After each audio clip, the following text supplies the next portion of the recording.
தீபாவளி திருநாள் அன்று தமிழகம் முழுவதும் உள்ள டாஸ்மாக் கடைகளில் 138 கோடி ரூபாய்க்கு மது விற்பனையாகியுள்ளது. ஆக்சுவலி குடிக்கிறதுனால வயிறு எரியும் அப்படின்றது எல்லாருக்குமே தெரியும். அதே சமயம் லிவர் பாதிப்படைன்றதும் எல்லாத்துக்குமே தெரியும். ஆனால் ஆக்சுவலாக என்ன ஆகும் அப்படின்னு கேட்டிங்கன்னா, நீங்கள் குடிக்கிறதுனால உங்களுடைய லிவர் ஃபஸ்ட்டு ஃபேட்டி லிவர் அப்படின்ற ஒரு ஸ்டேஜுக்கு போகும். அதுக்கப்புறம் ஆல்கஹாலிக் ஹெப்படைட்டிஸ் அப்படின்ற ஒரு கண்டிஷனில் உங்கள் லிவரே வீங்கிடும். இந்த டைமில் உங்களுக்கு மைல்டான வயிறு வீக்கம் இருக்கும். அதுக்கப்புறம் வெயிட் லாஸ் ஆகும். அதுக்கப்புறம் அஜீரண கோளாறுகள், இந்த மாதிரி பிரச்சனைகள்லாம் கொஞ்சம் அப்போவே உங்களுக்கு தெரிய ஆரம்பிக்கும். இந்த டைமுக்கு மேலேயும் நீங்கள் குடிச்சுக்கிட்டே இருந்தீங்கன்னா லிவர் சிரோசிஸ் ஆகி லிவர் ஃபெயிலியர் ஆயிரும். அப்போ என்ன ஆகும்னு கேட்டிங்கன்னா, அசிட்டிஸ் அதாவது வயிறு வீக்கம், பீடல் இடிமா அதாவது கால் வீக்கம், டார்க் கலர் யூரின், அதே சமயம் ஸ்பிளீனோமெகலி அப்படின்னு உங்க மண்ணீரல் வீக்கமும் வந்துடும். இந்த நேரத்தில் நீங்க நடக்க முடியாத கண்டிஷனுக்கும் போவீங்க. ஸோ இதுக்கப்புறமும் நீங்க குடிச்சுக்கிட்டே இருந்தீங்கன்னா உங்க ரத்தத்தில் இருக்கக்கூடிய கெமிக்கலை லிவர் சுத்தம் பண்ணாது.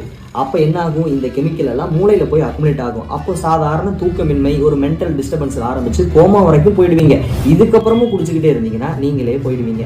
சரி, இதெல்லாம் மெடிக்கல் ஓரியன்ட், இதெல்லாம் ஒரு பக்கம் இருக்கட்டும். ஆனா இப்போ சாதாரண ஸ்கூல் படிக்கிற பையன்ல இருந்து காலேஜ் படிக்கிற பசங்க பொண்ணுங்க வரைக்கும் குடிக்கிறது அப்படின்றது ஒரு ஜாலியான விஷயம் ஆயிடுச்சு. அப்புறம் இவங்களெல்லாம் குடிகாரன்னு சொல்லக்கூடாதான், அவங்களெல்லாம் சோசியல் ட்ரிங்கர்னு சொல்லணுமா. ஏன்னா சந்தோஷமா இருந்தா தான் குடிப்பேன் பிரதர், இல்ல துக்கமா இருந்தா குடிப்பேன் பிரதர், வீக்கெண்டான குடிப்பேன் பிரதர், இல்லைன்னா பர்த்டேனா குடிப்பேன் பிரதர். ஆக மொத்தத்தில் நீங்க குடிச்சிட்டு மட்டும்தான் இருக்கிறீங்க. அதே சமயம் ஒரு இந்த ஃப்ரெண்ட்ஸ் எல்லாம் ஒரு கேங்கா சேர்த்துட்டு என்ன பண்றாங்க, குடிக்காத பசங்க பொண்ணுங்க இருந்தா அவங்களுக்கும் சும்மா குடிடா என்ன ஆகுது அப்படின்னு சொல்லி அந்த பழக்கத்தை ஏற்படுத்துறீங்க. நான் ஒண்ணு கேட்கிறேன், நீங்க அப்பா அம்மா ஆகும்பொழுது உங்க குழந்தைகளுக்கு குடிக்கிறதெல்லாம் ஒரு ஜாலியான விஷயம் தான் அப்படின்றத கத்துக் கொடுப்பீங்களா?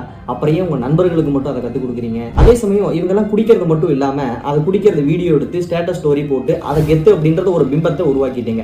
இதை பார்த்து உங்களுடைய ஜூனியர்ஸும் அடுத்த தலைமுறையிலும் அதையே கெத்து நினைச்சு அவங்களும் அதை தான் பண்றாங்க.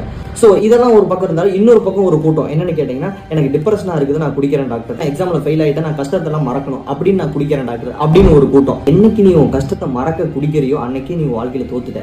ராஜு, இந்த காலத்துல பால் சாப்பிடுவனுக்கு பல வாட்டி பல வியாதிங்க வரும். இந்த விஷயத்தை சாப்பிடுவனுக்கு ஒரே வாட்டி ஒரே வியாதி தான், அம்பேல்.